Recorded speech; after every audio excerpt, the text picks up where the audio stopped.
Bueno, lo primero, buenas tardes y agradeceros que estéis conectados y daros la bienvenida a este Vox Seminar que será impartido por Luis Feo y que, como ya nos ha adelantado Esther, pues lleva por título Avances en el diagnóstico y manejo práctico de la enfermedad renal crónica en perros y gatos.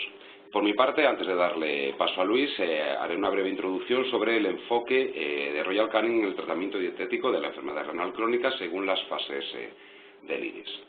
Las estimaciones generales sobre la enfermedad renal crónica, sobre la prevalencia, dice que en los gatos mayores de 10 años, un 30-40% de los gatos padecen enfermedad renal crónica, y en los perros también es una enfermedad bastante frecuente, ya que en los perros mayores de 10 años el 15% puede padecer este tipo de patología. Otros datos sería el 4% de todas en las clínicas, de todos los gatos, de todas las edades que se ven en las clínicas, pues un 4% es un diagnóstico de la enfermedad renal crónica, siendo este el diagnóstico específico, séptimo diagnóstico específico más común. Y algo sabido por todos es que es una causa de mortalidad frecuente en la especie felina, siendo la causa más común de mortalidad en gatos mayores de 5 años. Con respecto al tratamiento nutricional, al tratamiento dietético, el manejo nutricional de la enfermedad renal crónica es fundamental y siempre intentamos cubrir tres objetivos principales. El primero de ellos sería ralentizar la progresión de la enfermedad. El segundo, aliviar los signos clínicos y mejorar la calidad de vida del paciente y mantener la condición corporal. Estos son los tres objetivos principales, pero si bien es cierto que dependiendo de en qué momento diagnostiquemos la enfermedad renal crónica, bueno, pues prevalecerá unos objetivos respecto a otros. Así, si la diagnosticamos en los estadios IRIS iniciales, el objetivo del tratamiento dietético será ralentizar la progresión de la enfermedad. Sin embargo, si diagnosticamos la enfermedad renal crónica en estadios IRIS tardíos, el objetivo del manejo nutricional sería aliviar los signos clínicos y mejorar la calidad de vida. Es por ello, por este enlentecimiento de la progresión de la enfermedad, por la cual el diagnóstico en estadios IRIS iniciales es tan importante. Y va a haber un objetivo común, independientemente que diagnostiquemos de una forma temprana o de una forma más tardía, que sería el mantenimiento de la condición corporal. El mantenimiento de la condición corporal es fundamental en el tratamiento dietético de la enfermedad renal crónica. Los nutrientes que están implicados en los estadios IRIS iniciales en ralentizar la progresión de la enfermedad serían los ácidos grasos, omega 3, EPA y DHA, antioxidantes y la restricción de fósforo. La restricción de fósforo es la medida nutricional más importante para frenar la progresión de la enfermedad renal, y esta restricción de fósforo en la dieta, como leéis, se debe realizar ya en los primeros estadios de la enfermedad, ya que la hiperfosfatemia, los niveles elevados de fósforo en sangre, se ha asociado a una menor supervivencia en animales que padecen enfermedad renal crónica. Si diagnosticamos la enfermedad en estadios IRIS tardíos, el objetivo nutricional nos íbamos a centrar en aliviar los signos clínicos y mejorar la calidad de vida del paciente. Los nutrientes que están implicados en este objetivo serían la proteína, el sodio, el potasio y los agentes alcalinizantes. Con respecto a la proteína, ya os adelantará Luis, en su web seminar os hablará más detenidamente de este tema. Pero para abreviar o para adelantar, pues el consenso actual sería niveles moderados de proteína y que proceda de fuentes muy digestibles. Con respecto al sodio, el consenso actual también serían niveles moderados. Con respecto al potasio, sabéis que hay una diferencia en dietas renales de gatos y perros, debido a que los gatos padecen hipocalemia, los perros pueden padecer hipercalemia. De esto también os hablará Luis. Pero independientemente de en qué estadio IRIS diagnostiquemos la enfermedad, va a haber un objetivo común, que es mantener la condición corporal del paciente. Hay estudios que dicen que perros que presentan un bajo peso en el momento del diagnóstico, independientemente del estadio IRIS, tienen menores tiempos de supervivencia. Aquí os presento un estudio que se hizo en las clínicas Banfield, donde veían el porcentaje de gatos, en este caso, que presentaban anorexia o pérdida de apetito. Y veían que pacientes que padecían enfermedad renal crónica, un 18% presentaban algún tipo de pérdida de apetito. De tal manera que las dietas renales lo que tienen que hacer es intentar estimular el apetito de los pacientes. Y bajo esta premisa, desde Royal Canin, en el año 2014, ampliamos nuestra gama de renal para dar diferentes opciones a animales que por su enfermedad han perdido el apetito. Se hace mucho hincapié en los perfiles aromáticos y en la textura. Combinando las dietas secas y las dietas húmedas, en gatos conseguimos 19 posibles combinaciones para el racionamiento mixto y en perro conseguimos 15 posibles combinaciones de perfiles aromáticos. Si combinamos el alimento seco con el alimento húmedo. Intentamos que coman, pero aún así, si el animal, debido a su situación, no quiere comer, está indicado la utilización de sondas nasogástricas y para ello también disponemos de alimento líquido para administrar por sonda, los renales, tanto para perro como para gato. Así, dependiendo de en qué estadio iris se encuentre el animal, las dietas de Royal Canin que tendrían que utilizarse sería, si mantiene todavía suficiente función renal, la dieta indicada o que proponemos desde Royal Canin sería el Senior Consult fase 1.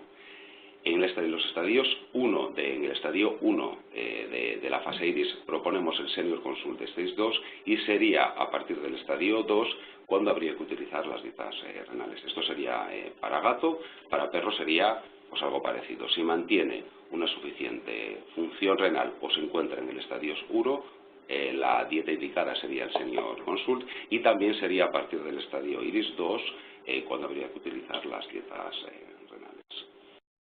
Simplemente informaros que, en colaboración con la International Cat Care y el ISFM, pues este año Royal Canin va a ser el sponsor a nivel global de dos programas, uno que todos conocéis, el Cat Friendly Clinic, y otro que es el Cat Care for Life, que va a estar a vuestra disposición mucho material para planes preventivos de salud.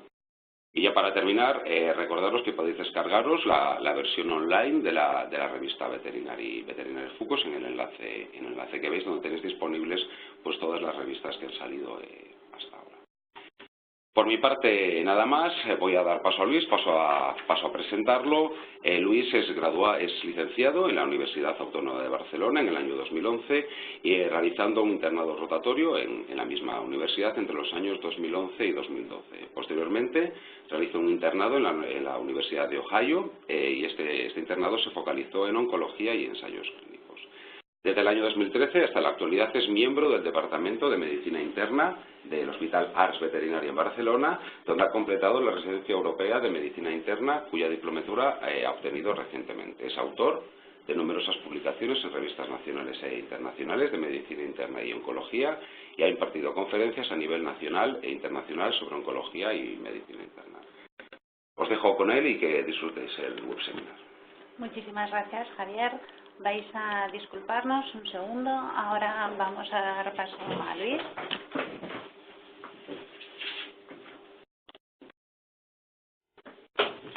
Entonces, estamos terminando de prepararlo todo y ahora vamos a volver a conectar la cámara y cuando quieras empezar, adelante. Vale, hola, buenas tardes a todos. Me estreno en este formato. La verdad es que he dado más conferencias, pero nunca de esta forma. Espero que salga todo bien. Estoy bastante negado con la informática, pero bueno, tenemos aquí gente que me ayuda. Antes de nada, comentaros un poco, yo como disclosures o factores que pueden condicionar la charla, siempre uno tiene que mencionarlo antes de empezar. Soy asesor para Royal Canin y también formo parte del servicio técnico de DECRA, normalmente de forma puntual. Entrando ya un poco más en la charla, pues hoy vamos a hablar un poco sobre el diagnóstico, manejo, sobre todo principalmente de la enfermedad renal crónica. Aquí podéis ver un poco, empezaremos con diagnóstico principalmente y aquí están un poco los puntos por donde nos moveremos. Lo primero, empezaremos por la definición y las posibles etiologías, clasificación de iris, SDMA, la densidad de orina, agudo frente a crónico, es decir, algunos aspectos que creo que pueden ser interesantes e importantes de destacar, sobre todo a nivel de diagnóstico. Creo que todo el mundo sabe ya cuál es o qué consiste o qué es la enfermedad renal crónica, pero digamos puntualizar algunos pequeños detalles que creo que pueden ser interesantes. Es decir, obviamente es una anomalía estructural y o funcional, depende de uno o ambos riñones. Es decir, no siempre son los dos riñones los que están afectados y a veces solo uno puede llevarte a una enfermedad renal crónica.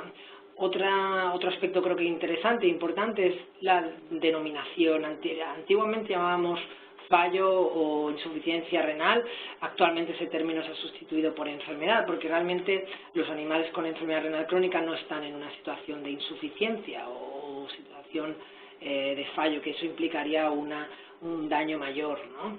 Suele ser obviamente irreversible y progresivo, y probablemente todo esto se produce debido a la hipótesis de la compensación, que significa o que implica que son las consecuencias que se producen a una respuesta adaptativa al daño inicial, es decir, la respuesta a compensación inicial acaba desencadenando lo que al final nos lleva a una enfermedad renal de ámbito crónico, ¿no? Y lo que también es bastante importante es que muchas veces no encontramos la causa inicial de esta enfermedad, es decir, que muchas veces ya esa enfermedad ha pasado, esa causa inicial ha desaparecido y ya solo queda una consecuencia, ¿no? Por lo tanto, esos son aspectos que creo que son importantes y probablemente ya la mayoría de vosotros los conocéis. Yendo ya un poco a la enfermedad renal o las posibles causas de la enfermedad renal crónica en perros.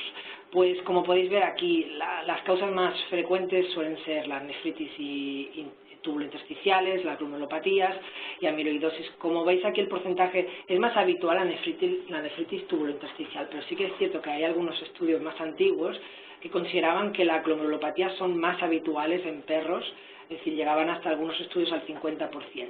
Yo creo, y un poco lo que creen también muchos expertos, es que posiblemente ese hecho está condicionado en función de dónde uno vive y la localización, es decir, en lugares donde hay enfermedades como Leishmania, Borrelia, donde tenemos estas enfermedades de ámbito endémico, pues es muy probable que las glomerulopatías sean mayores. Es decir, estoy seguro que en España posiblemente tenemos más del 28% de nuestros enfermos renales crónicos con glomerulopatías, pero no hay muchos estudios en relación a esto, así que probablemente estaríamos por aquí. Yendo ya más a gatos. En gatos sí que es más frecuente o es menos frecuente las proteinurias, las glomerulopatías puras.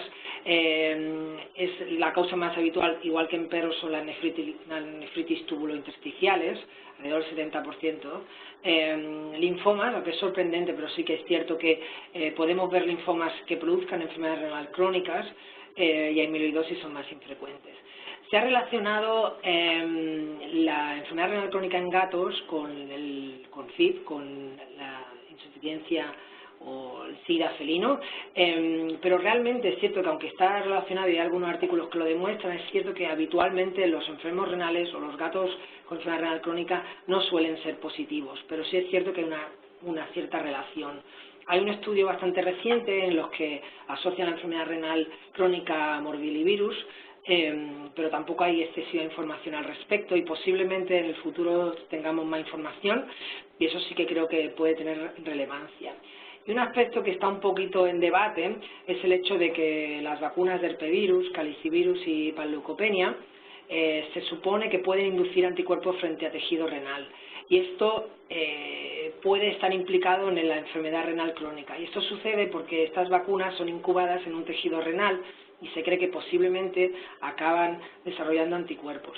Claro, decir que estas vacunas producen más enfermedad renal crónica es una afirmación que probablemente no debemos hacer todavía. Hay estudios que intentan, hay estudios a favor y en contra, pero sí que es algo que probablemente tenemos que tener en cuenta. Como riesgos, factores de riesgo. Hay bastantes estudios de factores de riesgo en enfermedad renal, pero sí que he querido destacar este reciente estudio de gatos, en el cual, que es en Tailandia, si no me equivoco mal ahora, viendo los autores lo podéis intuir, y evaluaban factores de riesgo y factores que protegían en relación a la enfermedad renal crónica de gatos. Y la verdad es que lo he puesto sobre todo principalmente porque son algunos datos interesantes, ¿no? El hecho de que un factor un factor de riesgo sea el macho, eso ya, pues, digamos, lo tenemos bastante presente, sobre todo en gatos machos porque tienen acceso más a una vida en el exterior. Pero en este estudio vieron que beber agua del grifo, los gatos que bebían agua del grifo tenían un mayor riesgo de desarrollar enfermedad renal crónica, y esto no se había estudiado hasta el momento, ¿no? Por otro lado, también se vio en este estudio que los animales que tomaban dietas comerciales, sobre todo secas, tenían una menor incidencia en la enfermedad renal, o tenían un riesgo menor. Todavía probablemente no hay mucha evidencia en estos comentarios que hacen ellos, pero sí que son destacables, son bastante destacables, y quizá en el futuro podemos un poco profundizar sobre todo en el tema del agua del grifo. Yo creo que es algo que puede ser interesante. En referencia a IRIS, creo que todos conocemos IRIS, la clasificación IRIS, y es bueno saber varias cosas de ella. Lo primero es que tenéis acceso siempre en la página web de la página, tenéis acceso a toda la información que yo os he adjuntado, pero también es cierto que tenéis acceso de todas las actualizaciones de forma gratuita. Por lo tanto, es algo que creo que es una clasificación que es imprescindible conocer a la hora de un buen manejo de un enfermo renal crónico. Esto es bastante fundamental, y van apareciendo actualizaciones cada varios años. En relación a la clasificación ya más en concreto, pues normalmente graduamos, como ya sabéis, del 1 al 4, y sobre todo creo que es bastante destacable, que ahora entraremos un poco en lo que es y lo que pasa en cada una, pero sí que recordar que normalmente los signos clínicos que normalmente vemos asociados a un enfermo renal crónico se suelen dar en el estadio 3 y en el 4. Es poco habitual encontrar animales con signos clínicos en estadio 1 o en estadio 2. Tienen que haber algunos condicionantes, como por ejemplo una masa muscular muy baja que infravalore este IRIS-2, pero sí que es cierto que la mayoría de escenarios donde hay signos clínicos y donde nos centraremos son el IRIS-3 y el 4, ¿no? Cuando uno hace una clasificación de IRIS en un paciente con una enfermedad renal crónica, tiene también que subclasificar dos aspectos importantísimos. Uno es si el animal tiene o no proteinuria, es decir, independientemente del estadio clínico que se encuentre, debemos mirar si existe proteinuria o no. Los valores de referencia hace unos años que cambiaron. Antiguamente, en algunos libros antiguos, el valor era 1, ¿no? Obviamente hablamos de UPC. Pero recientemente los valores bajaron, y un poco lo que veis aquí en la pantalla, es decir, en gatos es un poquito menor y en gatos un poquito mayor. Lo que sí es cierto que habitualmente vemos más enfermo renal crónico con proteinuria que sea perro más que gato, es decir, es más infrecuente ver gatos con proteinuria y enfermedad renal crónica, pero sí que hay que tenerlo en cuenta en todos ellos, ¿no? El otro aspecto fundamental, y que a veces es el que se tiene un poco menos en cuenta, es la hipertensión. Es decir, uno clasifica, como hemos dicho, en qué IRIS se encuentra, si tiene proteinuria o si no tiene, y luego si tiene hipertensión o no. Y normalmente lo catalogamos como veis aquí, si hasta entre 150 y 160, 160 y 180 y luego más de 180. Sobre todo es importante el valor, sobre todo por las consecuencias que puede tener. Pero uno no realiza un buen estadiaje de un enfermo renal crónico sin la hipertensión, y esto es importante tenerlo en cuenta. Yendo un poco en la densidad de orina en enfermedad renal, y un poco algunos detalles que os pueden ayudar a nivel práctico de la densidad de orina. Es cierto que tenéis que tener en cuenta que algunos gatos con enfermedad renal crónica, entre el estadio 2 y el 4, pueden mantener densidades de orinas mayores de 1035. Y esto es a diferencia del perro. El perro es muy improbable o casi imposible que tenga una densidad de orinas alta y una enfermedad renal crónica, ¿no? Mientras que el gato sí. Y esto a veces no nos tiene que despistar, y tenemos que tener en cuenta que esa diferenciación existe, ¿no? También es cierto que algunas veces vemos cuando hay un animal, sobre todo perros, que tienen unas glomerulopatías puras, donde no hay afectación de la parte tubulointersticial, pueden tener proteinurias severas y preservar la densidad de orina. No es el escenario más habitual, pero sí que es un escenario posible. Una cosa práctica que os puede ayudar a la hora de evaluar también la proteinuria es este estudio de un compañero también de Xavi Roura, que en 2010 sacó un estudio en el cual intentaba ver cómo de útil era la tira de orina para confirmar o excluir la proteinuria en perros. Y si un poco veis los datos del estudio que hizo, que os lo he resumido lo más posible, y creo que lo resume bastante bien la tabla 4 de ese estudio, es que normalmente lo que puedes, para ahorrarte el UPC, si hablo sobre todo en ese sentido, cuándo utilizarlo o cuándo no utilizarlo, si tú tienes una densidad de orina de menos de 1012 y 0 de proteínas en la tira de orina, no es necesario que hagas un UPC. Es decir, que ahí en ese escenario te lo ahorrarías. Y de hecho, con cualquier densidad, si tienes una tira de orina que es negativa, te puedes ahorrar y no necesitas asumir ese gasto de UPC. ¿Vale? En el caso de que tengas, por ejemplo, menos de 1012 o 1012 y tengas más 1, pues sí que probablemente tiene una importancia a nivel de diagnóstico ese UPC. ¿Vale? Es decir, te puede decir si tienes o no tienes. Si tienes más de 2 cruces, pues obviamente siempre lo tendrás que hacer independientemente de la densidad. Pero hay escenarios, por ejemplo, una cruz de proteína y más de 1030, pues que puedes no necesitar hacerlo, es decir, que te ahorrarías esa prueba. Lo que sí que es importante, que aunque te ahorres una prueba, sí que es importante, una prueba como el UPC, sí que es importante tener en cuenta que es muy importante la monitorización de ese UPC, por lo tanto, si vamos a dar un tratamiento para proteinuria, pues siempre recomendamos que el seguimiento se haga con UPCs, porque así podrás cuantificar y evaluar la respuesta al tratamiento, ¿no?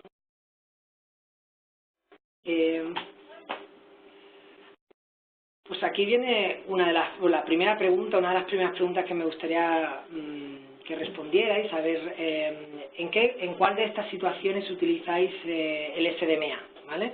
Pongo 4 opciones. La primera es el diagnóstico precoz de enfermedad renal crónica, la segunda es el diagnóstico de fallo renal agudo, el tercero es el seguimiento y monitorización de una enfermedad renal crónica y la cuarta es si la primera y la tercera opción son correctas. ¿Qué opináis? Te voy a robar 2 minutos, Luis, muy poquito tiempo. Hay muchos asistentes que ya han empezado a responder, pero todavía hay algunos que no. Entonces, quería explicaros cómo funciona el sondeo. La misma pregunta que estáis viendo en la presentación de Luis os ha aparecido en un panel a la derecha que pone sondeos, abierto solo, ¿vale? Tenéis la pregunta, las 4 opciones de respuesta, elegís una de ellas y le dais al botón de enviar. Recordad, por favor, que en algunos dispositivos Android los sondeos no son compatibles, es una herramienta que no aparece, pero tranquilos que podéis pensarlo y después ya comprobar cómo ha ido, si habéis acertado o si no. Entonces, vamos a daros un poquito más de tiempo, unos 20 segundos más, todavía podéis ir respondiendo y luego compartiremos los resultados con todos. Luis podrá comentarlos ahora en directo. También quería deciros que a través del panel de chat os enviaremos un enlace donde está el material descargable, el material complementario que ha preparado Luis, que la verdad nos ha preparado un montón de artículos interesantes para ampliar información, así que si alguien por lo que sea no puede descargarlo, luego nos lo decís o nos podéis escribir a la cuenta de soporte@grupoasis.com y os lo facilitaremos. Entonces, ¿ya tienes los resultados en pantalla? Muy bien, pues la verdad es que casi todos habéis acertado, es decir, y es un poco donde ahora entraremos un poco más en detalle, pero sí es cierto que la respuesta D, la primera y la tercera son correctas, es decir, obviamente son correctas y lo habéis hecho muy bien, pero ahora un poco nos pondremos más en detalle para profundizar, porque hay algunos aspectos de eso a nivel del diagnóstico precoz que creo que son importantes que conozcáis y luego en relación al seguimiento y monitorización también. Pero antes de nada, ¿de dónde nace la idea o por qué necesitamos SDMA? ¿De dónde ha nacido la búsqueda de un marcador más específico que la creatinina? Y para eso, por ejemplo, bueno, tenemos que entender pues, que la creatinina es un marcador bastante insensible para la detección de la enfermedad renal. y que se mantienen valores de referencia hasta que la filtración glomerular se reduce un 75%. Quiere decir que hay una correlación, obviamente, entre la creatinina y la filtración glomerular, pero es poco sensible y, por tanto, hay unos pacientes que no llegamos a diagnosticar hasta estadios muy tardíos. Otro aspecto muy importante y que ahora hablaremos un poco también más en detalle es que el hecho de que la creatinina se afecta por otros factores no renales y sobre todo hablamos de músculo, raza y sexo. ¿Y a qué me refiero? Pues que, por ejemplo, hay algunas razas como los galgos que suelen tener creatininas más altas porque tienen una mayor masa muscular. El sexo, los machos tienen creatininas más altas que las hembras. Animales con baja condición corporal, con baja musculatura, con poco músculo, tienen unas creatininas que generalmente pueden estar infravaloradas en relación a su filtración glomerular. Por tanto, hay algunos factores que nos afectan y nos afectan bastante la enfermedad renal crónica en ocasiones. Hay un estudio reciente de Paulsen, que es uno de los mayores expertos en renal en el mundo, en el que vio que, aunque la creatinina no es un buen marcador o te dejas a muchos enfermos renales en el camino a la hora del diagnóstico, sí que es bastante sensible a la hora de detectar cambios. Es decir, a veces no le damos suficiente importancia a cambios en la creatinina de 0,3, 0,4 y esos cambios, pequeños cambios que a lo mejor son cambios que incluso no hacen que mis valores se vayan fuera del rango de referencia, pero esos valores sí que tienen una importancia en relación a la filtración glomerular y a la progresión de la enfermedad. Es decir, animales que si tienes una creatinina de 1,6 y de 1,6 esa creatinina pasados 6 meses pasa a 2 o 2,1, pues obviamente ha habido un paso y ha habido un cambio, que son pocos las décimas, pero que tiene importancia, ¿no? en ese sentido. Yendo más al SDMA, ¿no? ¿Cuáles las ventajas frente a, por ejemplo, a la creatinina? Pues que aumenta, es decir, que es más sensible que la creatinina en relación que vemos un aumento de esos valores de SDMA cuando disminuye la filtración glomerular un 30%, mientras que la creatinina, como hemos mencionado, empieza a haber cambios en entre el 50 y 60% de tu función renal. Por tanto, es más precoz, es un marcador más temprano. En el estudio que podéis ver en pantalla del señor Hall, en principio se vio que en perros la creatinina podía cambiar, el SDMA podía cambiar unos 10 meses antes que los valores de creatinina y en el gato unos 17 meses antes. Eso es un rango, es decir, eso es una media, pero hay un rango bastante grande. Quiere decir que no en todos los pacientes veremos un cambio con esa exactitud, ni mucho menos. Es decir, de hecho, los rangos eran muy grandes en los estudios, de 1,5 meses a 48 meses. Por lo tanto, es un marcador temprano y a veces lo vemos que cambia un poquito antes que la creatinina, pero a veces pueden pasar hasta incluso años, por lo cual tenemos que tener presente que ese rango existe, ¿no? Otro aspecto importante, como hemos dicho, la creatinina sí que está bastante condicionada por la masa muscular, pero en este estudio de 2015 se vio que el SDMA no, es decir, que el SDMA no se condiciona por la condición corporal del paciente. Por lo tanto, así como pasa en animales mayores que están muy delgados, con baja masa muscular y la creatinina no sube proporcionalmente a lo que es su filtración glomerular, el SDMA sí que nos debe dar unos valores más aproximados a la afectación que tenemos, ¿no? Por tanto, eso es una ventaja, una clara ventaja. Y en relación a eso, tenemos que tener en cuenta que incluso la clasificación IRIS, que antes hemos mencionado, el SDMA ha entrado a tener un papel importante y probablemente en los próximos años haya modificaciones, pero esto es un poco el concepto inicial que tenéis que tener en cuenta. Es decir, si tengo un SDMA mayor de 14, entre 14 probablemente y 19, es lo más habitual que no encontramos, estaremos dentro de un IRIS 1. Obviamente hablando de que tenga unos valores de creatinina inferior a 1,6 en gatos y menos de 1,4 en perros.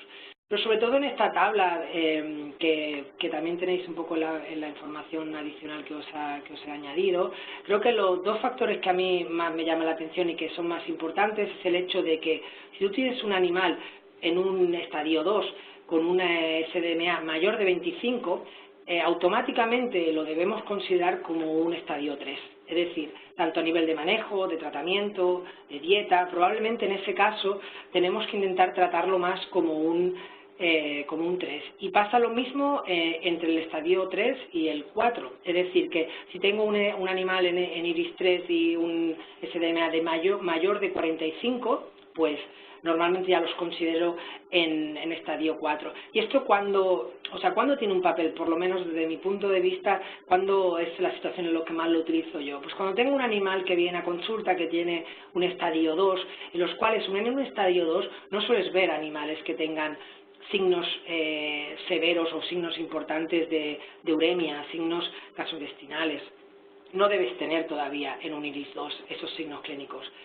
Pero si no se te correlaciona excesivamente los signos clínicos del paciente con su creatinina, es que posiblemente tú estés infravalorando esa creatinina por una baja condición corporal, por ejemplo, ¿no? Entonces, en esos valores, si esos valores son muy altos, es decir, 30, 35, y quizás sí que ese animal está sufriendo de una crisis urémica, aunque tus valores de creatinina, en teoría, no deberían, por esos valores de creatinina no deberías tener esa situación. Por lo tanto, te ayudan a catalogar a algunos pacientes que la clasificación IRIS estándar se deja fuera, ¿no? Pero el SDMA todavía está, como digamos, en pañales. Hace muy poco tiempo que lo utilizamos y hay estudios que van saliendo cada día. Y este estudio es de hace solo un par de meses, en lo cual intentaban ver la variabilidad que hay del SDMA en animales sanos. Y este estudio, que podéis ver y que un poco su resumen está en la figura 2 que adjunto, podéis ver que los animales sanos, en los animales sanos hay una gran variabilidad de los valores del SDMA. En este estudio se evaluaron 20 animales sanos y podéis ver que eso es una media de cada uno de los animales. Veis que, por ejemplo, voy a marcarlo, aquí. Veis, por ejemplo, el animal 9, que es un ejemplo, ¿no? Pero evaluaron en el mismo animal 9 muestras diferentes del SDMA. Y os fijáis, por ejemplo, que en ese mismo animal había valores que estaban por debajo, es decir, que se consideran normales, de SDMA menor de 14, pero en el mismo animal, pocas semanas después, los valores sobrepasaban el valor de referencia de 14. ¿Qué quiere decir? Que probablemente el SDMA tiene unas oscilaciones y unas variaciones diarias que provocan que no debamos fiarnos de un solo valor. Es decir, es posible que debamos evaluar más de una muestra para tomar una decisión clínica fiable, ya que en algunos pacientes, como por ejemplo vemos en el 9 o por ejemplo en el 16, o imaginaros incluso en el 1, ¿no? Que es un animal sano y tiene valores altos con una filtración glomerular normal. Quiere decir que es posible que tengamos que evaluar varias muestras para tomar una decisión clínica, ¿no? Y las conclusiones de ese estudio eran estas que ya hemos mencionado, ¿no? Tanto el SDMA como la creatinina tenían variaciones individuales importantes que a veces no permitían una correcta clasificación del paciente. Por otro lado, pues que una medición sola, si lo hacéis y están en valores en una zona gris, hay que tener cuidado con ellas, ¿no? Incluso IDEX facilita estas tablas, ¿no? Y un poco, la verdad es que son bastante útiles en el sentido que si tú realmente te encuentras con un paciente en que te encuentres en un valor de entre 15 y 19, pues y ningún otro signo de enfermedad renal crónica, pues obviamente es un valor que tienes que tener en cuenta, pero posiblemente te recomendaría repetirlo pasado unas semanas, un par de semanas, y valorar si realmente ese valor sigue estando en ese rango. Sobre todo es en ese valor, es entre 15 y 19. Si nos encontramos frente a valores más altos, pues es poco probable que sea una variación individual. Es decir, valores más altos con una única medida, pues puede ser suficiente, y ahí sí que es más probable que tengas una enfermedad renal crónica. Pero sí que es cierto que uno tiene que tener cuidado sobre todo con esos valores. De hecho, es posible que los valores de referencia de IDEX cambien, pero todavía creo que lo están evaluando. Otro aspecto importante, es decir, una de las preguntas más típicas y que se hicieron algunos investigadores, es el hecho de si el SDMA sirve para evaluar animales con enfermedad renal aguda o con un fallo renal agudo. En esas situaciones, pues probablemente sí que detecta un enfermo renal agudo. El problema es que el SDMA no permite diferenciar entre un enfermo renal agudo y uno crónico. Es decir, en un animal con enfermedad renal aguda, los valores de SDMA serán altos, pero no serán diferentes de una enfermedad crónica. Por lo tanto, no es útil para diferenciar entre agudo y crónico. Por tanto, en un agudo, cualquier agudo hospitalizado, cualquier agudización de un crónico, pues sus valores serán igualmente altos. Por tanto, no tiene una gran utilidad en un agudo. Por tanto, resumiendo, ¿cuándo utilizaremos el SDMA? Y la verdad es que vosotros ya lo teníais bastante claro al principio, pero sobre todo la monitorización de pacientes sarcopénicos, eso diría que es uno de los puntos fundamentales, una de las piedras angulares del SDMA, y para una correcta clasificación del IRIS, como hemos mencionado, con valores de más de 25, más de 45, y para una correcta o una detección precoz de la enfermedad renal crónica, o incluso de una enfermedad renal, sin más, es decir, una aguda, porque la aguda no tiene por qué implicar valores de creatinina por encima de los valores de referencia. Sobre todo hay que tener en cuenta, y el énfasis sobre todo que haría es en la monitorización, así como de la creatinina como del SDMA. Un valor único no tiene tanto significado. Yendo más a la diferenciación entre agudo versus crónico, y creo que la historia clínica, el examen físico, los hallazgos laboratoriales, digamos, la visualización global del paciente tiene una especial importancia. ¿Por qué? Porque a veces confundimos un agudo con un crónico, y es donde podemos utilizar algunos aspectos fundamentales pues, del examen físico, de la historia clínica principalmente, ¿no? Es obvio que normalmente la historia clínica, una cosa que destacamos mucho de la enfermedad renal crónica, es una poliapolipsia persistente de tiempo, de meses, incluso a veces años de duración, una pérdida de apetito progresiva, es decir, un animal que ha perdido el apetito pues poco a poco, y de hecho a veces los propietarios casi no se dan cuenta, pero sí que sobre todo en ese sentido es una pérdida poco a poco, ¿no? Normalmente, ya que tu organismo se va adaptando a la uremia o a las toxinas que produzcan estos fallos renales, ¿no? El examen físico es fundamental, porque una mala condición corporal, una pérdida de peso, el mal aspecto del pelaje, son aspectos que nos llevan generalmente al diagnóstico de un enfermo renal crónico, ¿no? Hay hallazgos laboratoriales que son también bastante típicos, anemias no regenerativas, una elevación de creatinina o de SDMA durante bastante tiempo. Lo que sí que es cierto que a veces no vemos nada de esto, es decir, que hay enfermos renales crónicos que mantienen, que no tienen anemia o que todavía no han perdido peso de forma sustancial. Una cosa bastante importante y que hablaremos un poco ahora con más detalle, sobre todo son los cambios estructurales que detectamos en las ecografías abdominales. Es decir, es bastante típico encontrar en un enfermo renal crónico riñones pequeños y con signos de atrofia, y en gatos a veces vemos pues, un riñón atrofiado y el otro aumentado de tamaño. Eso es bastante típico, sobre todo porque el atrofiado, o digamos el más grande, está produciendo un efecto compensatorio, ¿no? En relación al peso, me ha parecido muy interesante este estudio de 2016, y es cierto que algo que tenemos en cuenta. En este estudio se evaluaba cuánto tiempo antes el animal con enfermedad renal crónica perdía peso. Y lo que se vio es que los animales que van a desarrollar enfermedad renal crónica empiezan a perder peso, y hasta un 10% un año antes del diagnóstico.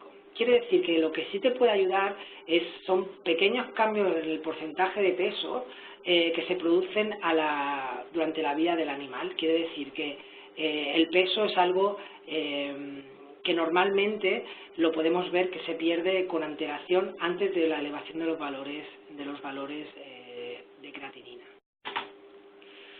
Otro estudio interesante que creo que a nivel de la ecografía abdominal es que intentaron ver y diferenciar el hecho de si había algunos cambios en la ecografía que me ayudaban a diferenciar entre un enfermo renal crónico y una pielonefritis, porque sí es cierto, si pensáis que a veces nos encontramos con dilataciones de pelvis renal en algunos enfermos renales crónicos y dudamos por los valores de creatinina si te encuentras frente a una pielonefritis, a un enfermo renal crónico o incluso a una obstrucción. Y desgraciadamente lo que nos dicen los estudios es que no puedes diferenciarlo en base a su medida de pelvis renal. Al menos que tengas una pelvis renal mayor de 13 milímetros, generalmente eso implica obstrucción o es más probable un proceso obstructivo. Cuando tienes pelvis dilatada de sobre 10 o sobre 5, no puedes diferenciar entre un enfermo renal crónico y una pielonefritis. Por lo que creo que es muy importante tener una base, y es lo que un poco te comentan los artículos, que es importante tener una ecografía abdominal previa, una ecografía abdominal del inicio del cuadro, porque eso sí que te ayuda a ver si ha habido cambios, porque a veces si ya lo tenías al inicio del cuadro sin ninguna sintomatología y lo vuelves a tener cuando hay una azotenia, puede ser que ya tuvieras esas dilataciones asociadas a tu enfermedad renal crónica y no tanto a una pielonefritis, ¿no? Que es un momento crítico. Un poco las conclusiones que mencionamos. Resumiendo brevemente, aquí este checklist que te sale en el Ettinger, que es bastante útil, pues ya te explica un poco los aspectos que generalmente tienes que recopilar en la cabeza a la hora de evaluar un enfermo renal crónico. Obvio, y lo más importante es tener claro la creatinina, el BUM, el SDMA, hacer un análisis completo con un cultivo de orina, sobre todo al principio, nada más diagnosticarlo, con un UPC, estudio de imagen, como hemos mencionado, repasar muy bien la historia clínica, el examen físico, es decir, tener un poco claro esto y tener un poco claro la clasificación de IRIS que hemos mencionado. Y sobre todo tener en cuenta que la valoración de si tiene proteinuria o no es más recomendada con más de un valor, al igual que la de hipertensión, aunque eso lo mencionaremos ahora un poco más adelante. Yendo ya un poco a la monitorización y el tratamiento, ¿vale? Obviamente aquí la piedra angular es la dieta, pero existe otro aspecto de la que mencionaremos como la gastroenteritis urémica, el potasio, el fósforo, la hipertensión y la proteinuria, ¿no? ¿Cómo voy de tiempo? ¿Qué hora es? Vamos un poco justillos, ¿no? ¿A qué hora sí, tendría que...? En principio, a ver, lo ideal sería que termináramos como a y media, Vale, o igual perfecto. un poquito así para empezar con las preguntas, Vale, pero y bueno, media, más o menos. también Vale. podemos saltar el último sondeo. Sí, no, ahora lo veo. Vale, perfecto, es que me estaba creo que excediendo un tiempo, lo siento.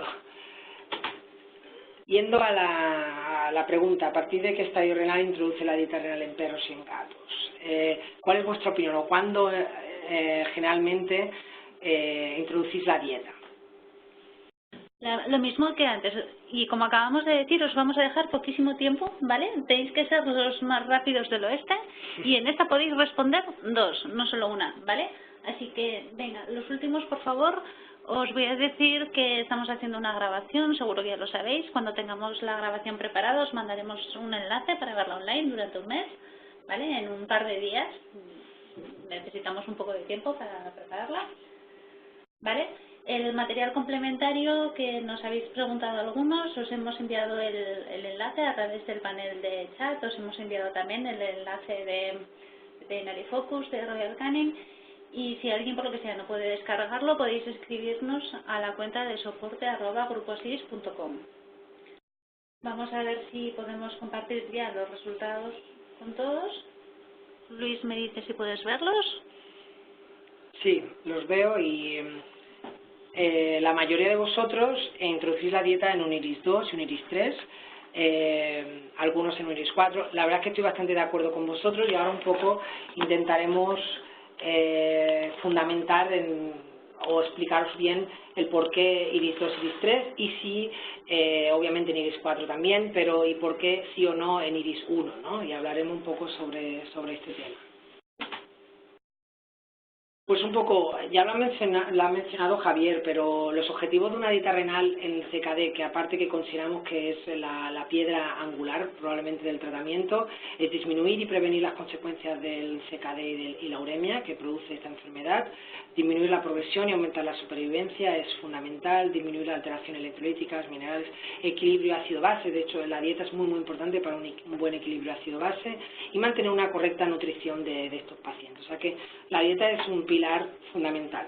Y no me voy a entretener excesivamente en mencionar todo lo que contiene una dieta renal. Lo que es obvio es que no solo, como a veces pensamos, se encarga de disminuir o regular la cantidad de proteínas, sino que es muy importante, como bien ha dicho Javier, el contenido de fósforo, sodio, las vitaminas D, la fibra, es decir, el tipo de proteína, si tiene omega 3, que eso también es bastante importante, antioxidantes, y incluso en gatos es bastante importante la vitamina K.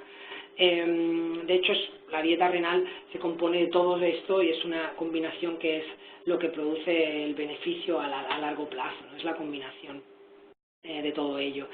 Yendo ya más al fósforo, ¿no?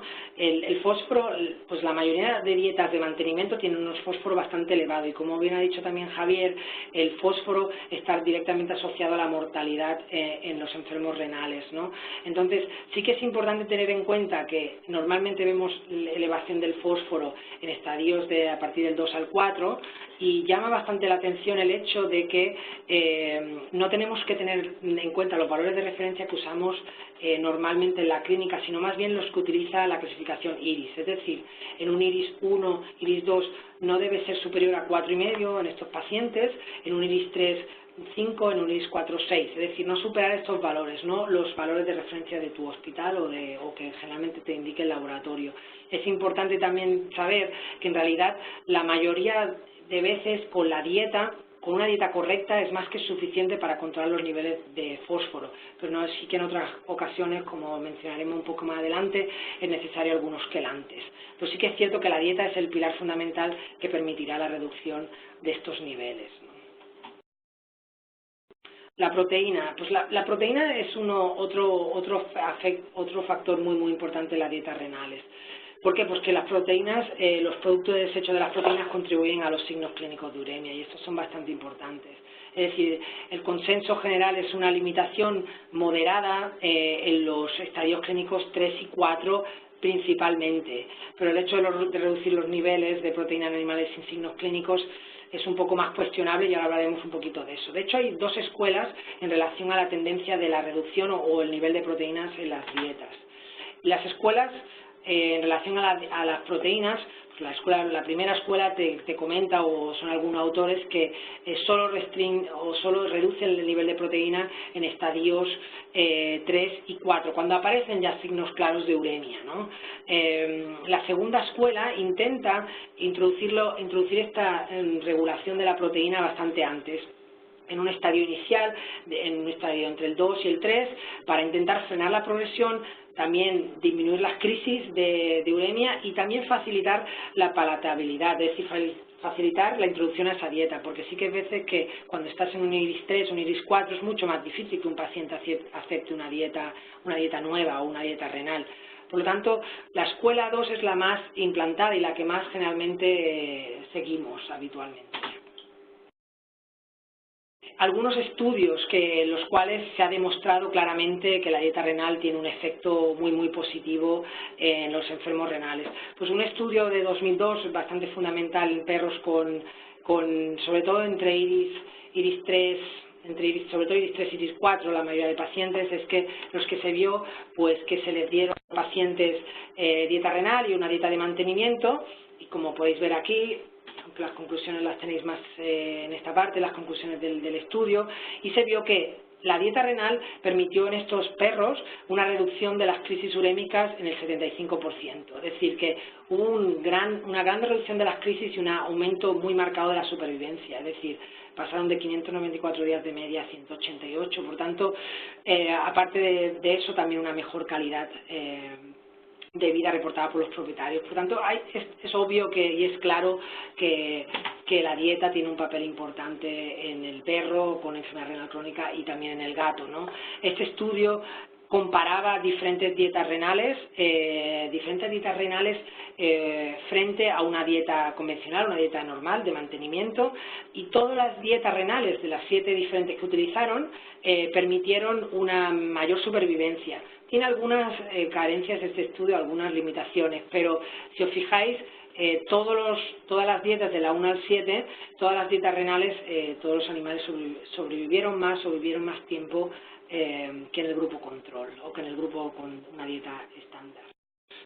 Quizá la pregunta más importante o quizá la pregunta que ahora mismo está más en tela de juicio es si en estadios, en un IRIS 1 o un inicio de IRIS 2, tiene relevancia o es importante un cambio de dieta a una dieta renal. Y es posible que todavía, y un poco he puesto esta presentación porque recientemente se realizó en un simposium de hace un par de meses, en la cual esta experta nutricionista habló sobre el tema, y que también lo tenéis en los datos adjuntos, y hace una explicación bastante completa sobre el tema. Y la realidad, aquí os he puesto un poco las conclusiones de una experta como ella en relación a este tipo de dietas en estos estadios. Y en realidad es lo que ella comentaba, ¿no? Que desconocemos los niveles óptimos de proteínas que necesita un paciente renal en estos estadios iniciales. No tenemos muy claro, así como ya los tenemos un poco más claro en un IRIS 2, 3, un IRIS 3 sin 4. El objetivo principal de estos pacientes, y que creo que es un poco lo que ella enfatizaba y lo que creo que yo también generalmente es lo que hago, es que hay que intentar mantener un buen equilibrio de su riñón, una correcta palatabilidad y una correcta musculatura. Es decir, tenemos que un poco intentar mantener al paciente en unas condiciones óptimas y no es necesario ni un exceso de proteína ni probablemente una restricción de la proteína de forma muy marcada. Y eso serían un poco las conclusiones, es decir, que probablemente no hay muchas evidencias. Igualmente hay 2 estudios en relación a animales en estadios iniciales. El primer estudio es este estudio del año pasado, en las cuales utilizaban dietas geriátricas con una moderada antioxidantes, L-carnitina, proteínas altamente digestibles y aminoácidos, lo utilizaban en pacientes geriátricos y veían si esto disminuía la incidencia de desarrollar enfermedad renal. Realmente no hay muchas conclusiones en el estudio más allá de lo que os pongo aquí. Es decir, que es cierto que los animales que tenían o que desarrollaron IRIS 1 o que tenían esta enfermedad no progresaron más allá. El problema es que el tiempo del estudio es muy corto, son 6 meses, y sí es cierto que con estas dietas, con algunas restricciones en proteína, mantuvieron una albúmina estable, una disminución de la creatinina, un boom y un SDMA en un periodo de 6 meses. Es decir, hay algunos criterios que mejoran con estas dietas más geriátricas, parecidas a los que ahora llamamos las dietas de enfermedad renal iniciales, pero no hay grandes conclusiones en relación a que haya un claro beneficio, ¿no? En esa línea también tenemos este estudio en la cual en gatos con enfermedad renal crónica se vieron que en IRIS 1 vieron que todos los marcadores renales, tanto la creatinina, el BUM y el SDMA, disminuyeron los primeros 3 meses del inicio de esta dieta renal y se mantuvieron estables durante 12 meses. También se produjo una reducción en la proteinuria y también una mejora en la calidad de vida y el aspecto del pelaje. Este estudio da más evidencia de que posiblemente la dieta tiene un papel importante en un IRIS 1. El problema es que en este estudio no hay grupo control y esto limita un poco las conclusiones, ¿no? Pero sí es cierto que mostraba, he dicho gatos, pero es cierto que también había perros. Es decir, que mostraba evidencias de que potencialmente puede ser una dieta bien tolerada y que no afecte negativamente a los pacientes. Por tanto, generalmente las conclusiones de cuándo utilizamos la dieta. Hay grandes evidencias científicas de entre IRIS 2 y IRIS 4 y esto lo tenemos claro. La introducción probablemente del IRIS 2 permite una mejor aceptación de la dieta y eso también hay muchos autores y nosotros también lo solemos hacer. Es decir, una introducción al principio ayuda a que probablemente el paciente acepte mejor la dieta a largo plazo. En glomerulopatías, independientemente de tus valores de creatinina, en glomerulopatías puras, de valores de UPC altos, pues sí que tienen una clara beneficio y hay varios estudios que lo demuestran. En IRIS-1 todavía no hay grandes evidencias, pero sí probablemente una dieta geriátrica con una moderada reducción de la proteína y algunos de los aspectos que hemos destacado anteriormente puede ayudarnos. En relación a la gastroenteritis urémica, ya pasando de la dieta, yendo a la gastroenteritis urémica, pues la verdad es que es mucho más frecuente en perros que en gatos. Normalmente se asocia a iris avanzados, iris 3, iris 4, y se caracteriza por un nivel microscópico o una mineralización de los vasos de la mucosa, submucosa, edema y una atrofia glandular. Es decir, se asocia generalmente a esta mineralización asociada al producto calcio y fósforo y también a los niveles de gastrina. Quiere decir que generalmente se asocia o se creía más antes que ahora, que los niveles de gastrina aumentan debido a que la filtración glomerular de esa gastrina pues, se reduce, esos niveles de gastrina aumentan y se produce un aumento o una acidosis o un aumento del ácido en el estómago, y eso produce que ese aumento del ácido en el estómago produzca más tendencia a úlceras y a lesiones y a gastritis. El problema que tenemos es que este concepto viene más probablemente de humana, y lo que hemos visto que los niveles de gastrina no son o no se ha podido demostrar que son altos en perros y en gatos con enfermedad renal o ni siquiera en perros y en gatos con crisis urémicas. Por lo tanto, en ese sentido hay cierta controversia en veterinaria.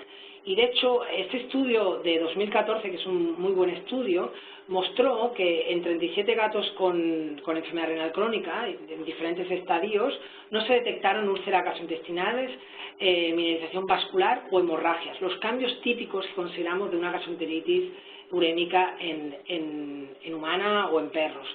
Es decir, que parece ser que los cuadros gastrointestinales que vemos en gatos probablemente no están tan asociados a cambios en el propio estómago o intestino, sino más bien a las toxinas urémicas que afectan a nivel del sistema nervioso central, es decir, del sistema nervioso central por esta uremia. Y por tanto, posiblemente tiene más sentido focalizarnos o utilizar medicaciones o digamos que vayan directamente enfocadas al sistema nervioso central, como son por ejemplo el maropitán. No tanto unos protectores gastrointestinales como por ejemplo el omeprazol o la famotidina. Esto lo tenemos bastante claro o cada vez más claro en gatos, pero en perros probablemente sí que hay una cierta, o todavía creemos que sí que es posiblemente necesario una protección gastrointestinal más potente que no en el gato.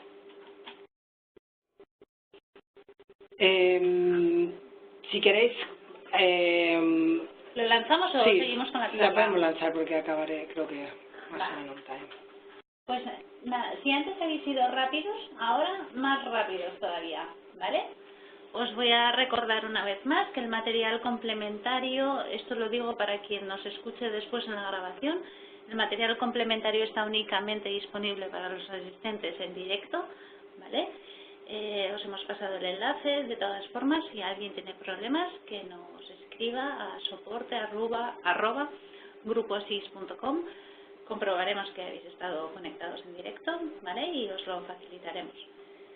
Os he dicho ya que tendremos el diploma, os avisaremos cuando estén disponibles, lo mismo con la grabación. La grabación sí que podréis verla, todos los que estáis registrados, ¿vale? Y nada, 20 segundos y continuamos. Entonces, ahora enseguida compartimos los resultados con todos. Algunos ya habéis ido enviando preguntas a través del panel PIR, entonces, en cuanto acabemos con la charla, comenzaremos con el turno de preguntas y respuestas. Vamos a ver si ahora, cuando puedas, Luis, me dices si puedes ver los resultados, por favor. Sí, la pregunta era cuál de estos fármacos consideran más efectivo para reducir la hipertensión y la proteinuria. Y cuando me refería a la hipertensión y la proteinuria, me refería a que usando un fármaco solo fuera efectivo frente a ambas. Vuestras No he visto algo. Sí, perdón, lo hemos minimizado, pero lo tenemos aquí. Vale. Disculpa. Sí, sobre todo, principalmente, aquí hay un poco más de distribución de las respuestas, pero la más contestada es el benacepril. Probablemente no sea así, es decir, el enalapril es un fármaco muy efectivo frente a la proteinuria, muy poco efectivo, menos efectivo frente a la hipertensión, solo reduce alrededor del 10%, amlodipino, un fármaco muy efectivo frente a la hipertensión, poco efectivo o nada efectivo frente a la proteinuria. Es el telmisartán probablemente el más efectivo frente a la presión arterial y la proteinuria de forma conjunta. El benacepril es bastante efectivo frente a la proteinuria, pero poco efectivo frente a la hipertensión. Es decir, que probablemente si tuviera que elegir un fármaco, solo uno, elegiría sin duda el telmisartán. ¿Vale? Un poco en relación a la hipertensión, pues probablemente ya tenéis clara, ya hemos presentado antes la tabla de los diferentes niveles. La prevalencia de hipertensión en perros más o menos oscila entre el perro y el gato entre el 15 y el 30%. En el perro un poquito más que en el gato, probablemente porque en glomerulopatías es más habitual encontrar hipertensión que no en enfermedades tubulointersticiales. Puede ser bastante complicada de controlar en perros y un poquito más fácil en gatos. En perros generalmente requieres más de un fármaco para poder controlarla. Así como en gatos generalmente con un fármaco suele ser suficiente. Y los IECAS, acordaros que benacepril, enalapril, generalmente solo consigues el control de alrededor del 10% de ese valor. Es decir, no sueles conseguir unas disminuciones muy significativas. Os he juntado también en la información este consensus bastante interesante del Feline Medicine, el Journal, que es cómo manejar un enfermo renal crónico, una crisis hipertensiva, es decir, que es bastante útil en ese sentido. Aquí tenéis los fármacos que más usamos y esto ya probablemente ya lo sabéis. Aquí como aspecto destacable en relación a la hipertensión que yo comentaría es que el hecho de que el telmisartán es un fármaco bastante útil en algunas situaciones. El de elección claramente es el amlodipino, tanto en perros como en gatos de entrada. Pero sí que el telmisartán en casos de hipertensiones muy severas que no acabas de controlar con el amlodipino o en situaciones en las que tienes hipertensión y proteinuria puede ser muy útil. Probablemente me saltaré un par de estudios que he mencionado, ¿vale? Que no son muy importantes porque ya, de hecho, ya he dicho bastantes cosas en relación a la hipertensión que están mencionadas ahí. En relación a la proteinuria, iríamos ya a la proteinuria en general. Lo que sí que es importante que tengáis en cuenta es que no puedo considerar o catalogar a un animal proteinúrico con una sola medición, al menos que sea o una medición negativa, muy claramente negativa, o una medición claramente muy alta, es decir, proteinurias de 10, 12, eso sí que puedo considerarlo con una sola. Pero en valores intermedios es importante que hagamos más de una medición, ¿vale?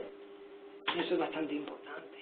¿Qué fármacos utilizo principalmente? Pues son parecidos a la hipertensión, con la diferencia del amlodipino, que no es útil. Pero sí que generalmente mi primera elección es el benacepril o el enalapril. Pero como he mencionado, el telmisartán también es un fármaco bastante útil en ese sentido.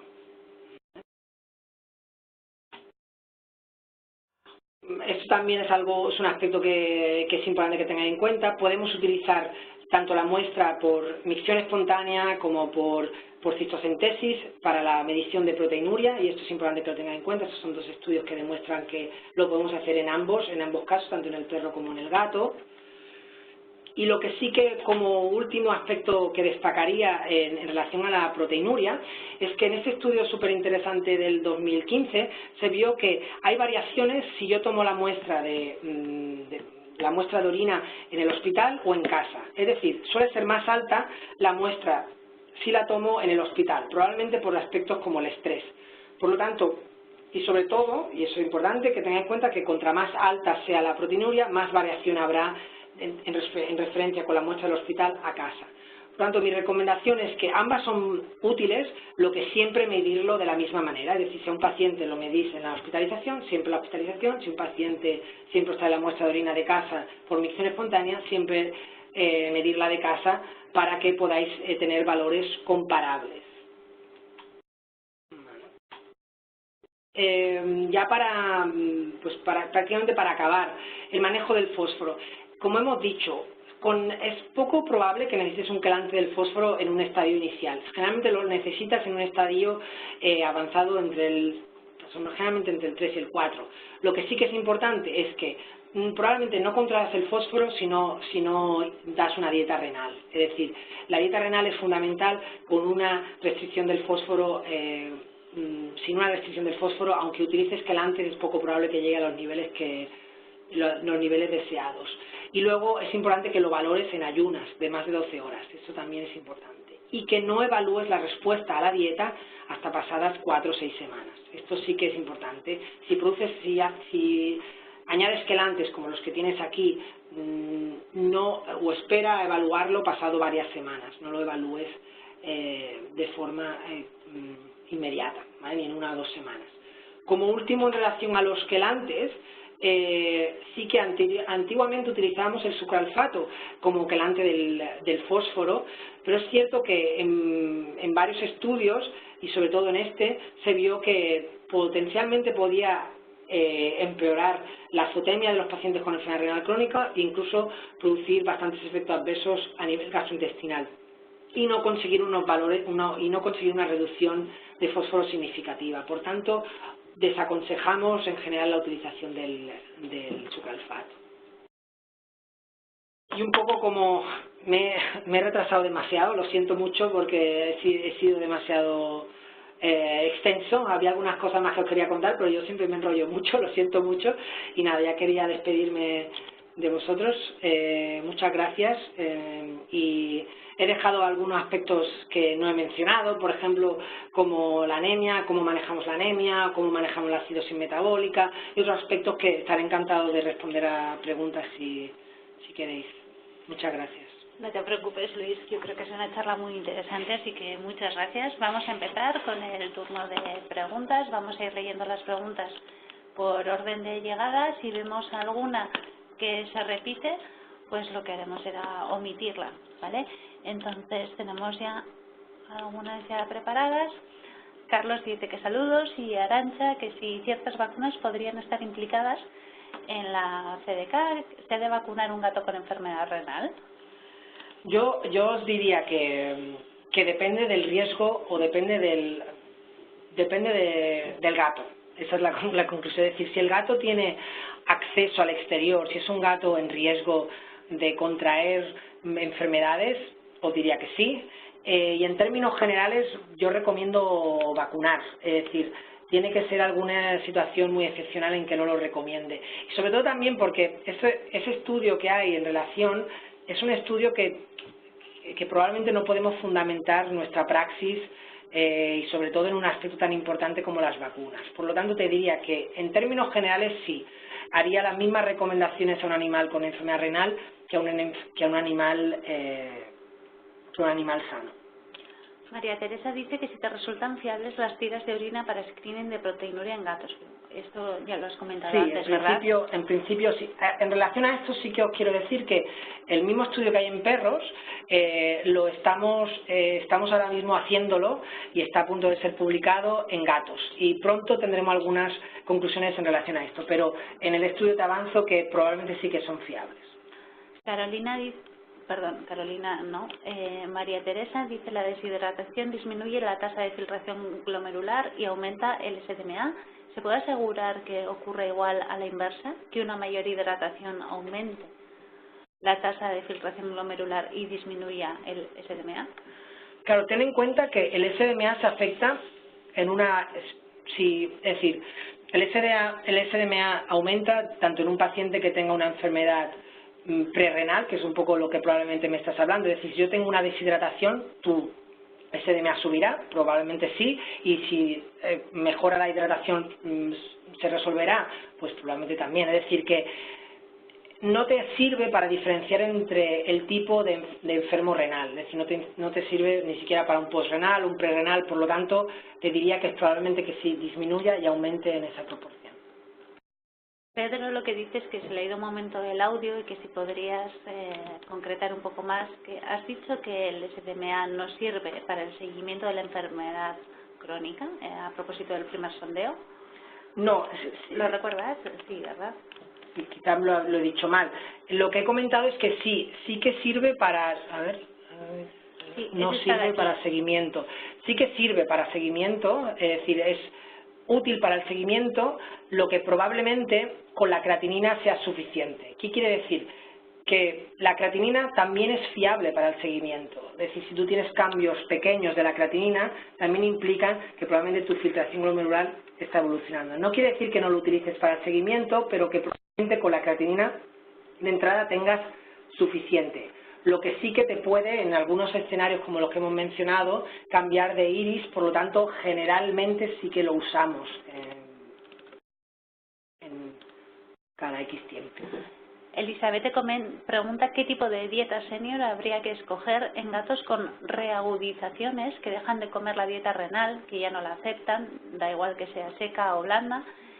¿En qué aspectos fundamentalmente habría que fijarse para escoger la adecuada?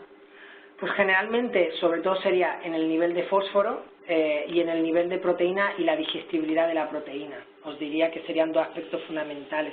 Aquí tenemos a Javier, que es más experto que yo en dietas, pero probablemente una dieta senior, que generalmente tiene una proteína bastante digestible, con unos niveles de fósforo que no suelen ser muy altos, debería ser una dieta bastante razonable en esos casos. A malas, si ni siquiera esa dieta se la quieren comer, pues una dieta digestible. A veces incluso ponemos dieta gastrointestinales, porque lo importante es que coman frente a no comer. Siempre esto está claro, ¿no? Frente a no comer, siempre comer algo, ¿no? María dice, en un paciente felino con pérdida de peso, poliuria, polidipsia, si la urea y la creatinina en un análisis de sangre salen en un rango adecuado y el resto de la analítica está correcto, ¿estaría aconsejado realizar SDMA? Sí, por supuesto, porque a veces si ese animal tiene una pérdida de peso y tiene una atrofia muscular marcada, quizá el SDMA, si el SDMA te sale bastante alto, o por ejemplo mayor de 25 en un paciente de esas características, pues posiblemente sí que te enfrente a un enfermo renal, o incluso, aunque sean valores de 16, 17, es un inicio de enfermedad renal, o sea, te diría que sí. Alfredo pregunta, ¿a partir de qué edad recomiendas hacer analíticas de bioquímica para un diagnóstico precoz, así de forma profiláctica, es decir, sin que no hay síntomas clínicos de enfermedad renal tanto en gatos como en perros? Generalmente en nuestro hospital lo recomendamos a partir de los 8 años y sobre todo también depende del tamaño del perro, ¿no? Pero realmente 8 o 9 años hacemos lo que llamamos un chequeo de salud, es decir, y de hecho a esa edad es cuando empezamos a hacer más chequeos de salud y menos vacunaciones, porque ahí es probablemente donde hay que hacer un especial énfasis en la detección tanto de la enfermedad renal como de otras enfermedades, te diría sobre los 8 o 9 años. ¿Y en los gatos lo mismo? Sí. Soledad dice, en gatos con IBD o alergias alimentarias graves con glomerulonefritis secundarias, ¿qué hacemos con la dieta? ¿Renal o hipoalergénica? Es cierto que hay algunas, digamos, ahora hay las multifunction que podemos utilizar y que tienen ambos aspectos, de que pueden jugar con una dieta hipoalergénica y renal, ¿verdad? ¿Verdad? Es decir, Javier, es decir, yo justo, mira, ayer hice una prescripción de esta dieta. Puedes combinarla, ya te vienen, la tienes que pedir, eso sí, pero sí que esta dieta combinan ambas y de forma adecuada. Vale. Maite dice que sí, el telmisartán se puede usar en perros. Sí, el telmisartán sí se puede utilizar en perros, hay varios estudios que lo demuestran, hay estudios en perros sanos y de verdad es un fármaco bastante bien tolerado y que puede conseguir una reducción de la hipertensión bastante más rápida que otros fármacos. Así que sí, hay varios estudios, sobre todo en animales sanos utilizados y hay case reports con animales con enfermedad. ¿Cuándo consideras oportuno emplear IECAS en enfermedad renal crónica felina? Pues solo en el caso de que haya proteinuria. Vale. ¿Y el manejo y dosis de telmisartán? Normalmente es parecido en perros y en gatos, de entrada es 1 miligramo kilo cada día y en gatos ya hay una formulación que te viene a esa dosificación y en perros igual. Puedes, como no tenemos en perro tal formato, puedes comprarlo de humana, en humana hay dosificaciones que van bien para perros y normalmente es 1 miligramo kilo día y puedes ir incrementando en el caso de que estés tratando hipertensiones o proteinurias, incrementando hasta llegar a 3 miligramos kilo día. Javier dice que han detectado altos valores de SDMA sin azotemia en perros con neoplasias, especialmente en casos de linfomas. ¿Qué opinión? Pues que es probable que la enfermedad, la neoplasia, en cierto grado sí que produzca cierta afectación renal. No hasta el punto de que te produzca una azotemia, pero sí que es cierto que hay varios estudios que muestran que potencialmente las neoplasias pueden producir un cierto grado de afectación renal de forma indirecta o a veces directa, pero generalmente más de forma indirecta. Te diría que es posible que ese paciente tenga una cierta afectación renal asintomática. Pilar dice que muchas gracias por la charla y que cuando aconsejáis hacer varias mediciones de SDMA y también UPC para confirmar que realmente están alterados en un determinado paciente, ¿cada cuánto tiempo lo haces? Normalmente el SDMA, lo repito, generalmente depende de las necesidades que tenga cada paciente y de los valores, pero sí que normalmente de UPC lo repetimos a las 2 semanas y del SDMA un poquito más, al mes, mes y medio. Alfredo dice si la muestra en orina en casa es tomada directamente del suelo, ¿podría dar algún resultado falso en cuanto a medición de proteínas? Potencialmente sí, es mejor que sea cogida pues directamente de cuando orina. En la siguiente pregunta, ¿se puede medir el UPC en orina si tenemos sedimento? Cálculos, bacterias, eritrocitos. Esta es la pregunta estrella, sí, esta siempre la hacemos muchas veces. Y nos lo preguntamos incluso nosotros. La verdad es que los estudios que mostraban que en teoría tú no debes medir un UPC en un sedimento activo son estudios bastante antiguos. Y había alguna evidencia que mostraba que lo puedes medir igualmente. El hecho es que si tú tienes un animal que tienes un sedimento activo y mides el UPC y el UPC es normal, te lo puedes creer. Si está un poco alto, pues es un poco, puedes tener dudas. Si está muy, muy, muy alto, es poco probable que sea asociado a la bacteremia o a la abundante eritrocitosis.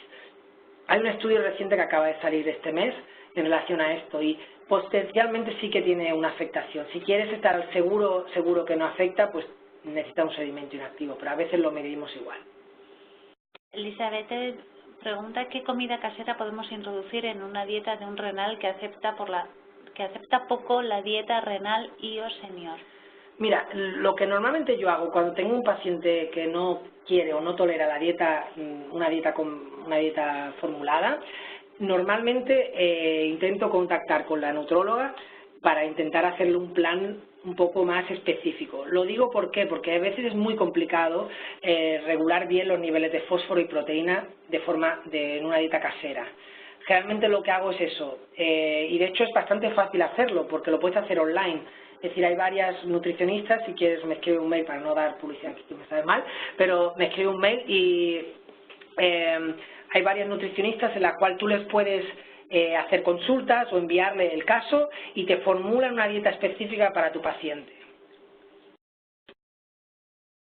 María Teresa dice cómo manejas la anemia de enfermedad renal crónica, tanto en perros como en gatos. Pues en general en estos casos siento no me ha dado tiempo a explicaroslo mejor, pero en animales, tanto en perros como en gatos utilizamos darbepoetina, porque por varios motivos. Uno, porque la administración es más cómoda, la puedes dar una vez por semana. Segundo, probablemente hay desarrollan menos anticuerpos frente al fármaco y lo que hacemos es administramos la darbepoetina junto con hierro de forma intramuscular, una vez cada 4 semanas el hierro y empezamos semanalmente con la darbepoetina y evaluamos la respuesta. La respuesta normalmente la empezamos a ver cuando aumenta a valores sobre 25, 30, más o menos parecido en perro y en gato, pero normalmente la solemos ver a partir de entre las 2 y las 8 semanas. Una vez vemos esta respuesta, pues reducimos la frecuencia de administración. La siguiente no sé si es una consulta, pone telmisarte. No sé Telmisartán, me imagino sí, que... pero bueno, ya... me imagino, bueno, el telmisartán, como hemos mencionado, telmisartán ahí es muy útil para ambas, proteinuria e hipertensión, creo que... Raquel dice que sí es interesante monitorizar el calcio, de ser así, ¿cómo controlaríamos su aumento? Pues en principio obviamente es interesante, no lo he mencionado mucho porque consideraba que era algo bastante claro dentro de la analítica general, pero sí que es cierto que es importante monitorizarlo y controlarlo.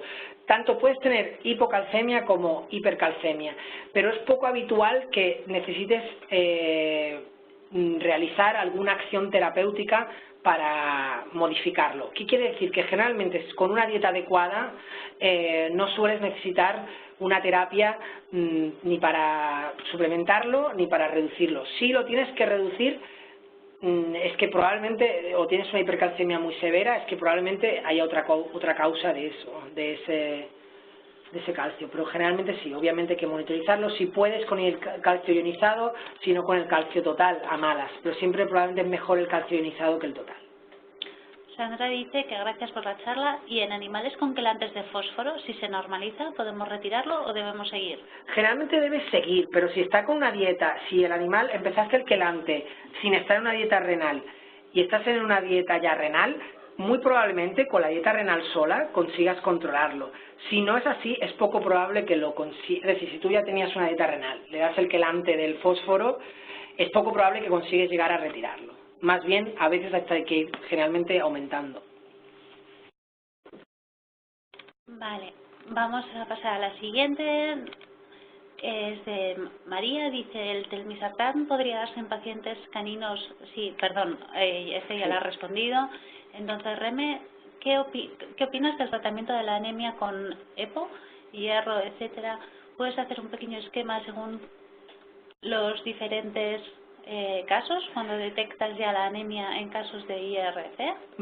Sí, a ver, lo importante de la anemia en enfermedad renal es que tiene que ser una anemia no regenerativa y asegurarte bien que no tienes otra causa subyacente de esa anemia. Una vez detectas esto, el fármaco de elección que yo utilizo más que la eritropoyetina es la darbepoyetina. Principalmente porque es más fácil de administrar, mientras que la EPO la tienes que administrar varias veces en semana, la darbe es solo una vez por semana, por tanto en ese sentido ganas en posología, ¿no? Es más fácil que el de dar. Y segundo, presenta menos resistencias, presenta menos anticuerpos frente a la darbepoyetina en comparación con el EPO. Por lo tanto, ¿cómo lo hacemos? Es que detectamos si hay una anemia no regenerativa. Si esa anemia no regenerativa es normalmente menor de 20 aproximadamente, o una anemia que le esté dando signos clínicos, entonces nos planteamos el inicio con esta terapia.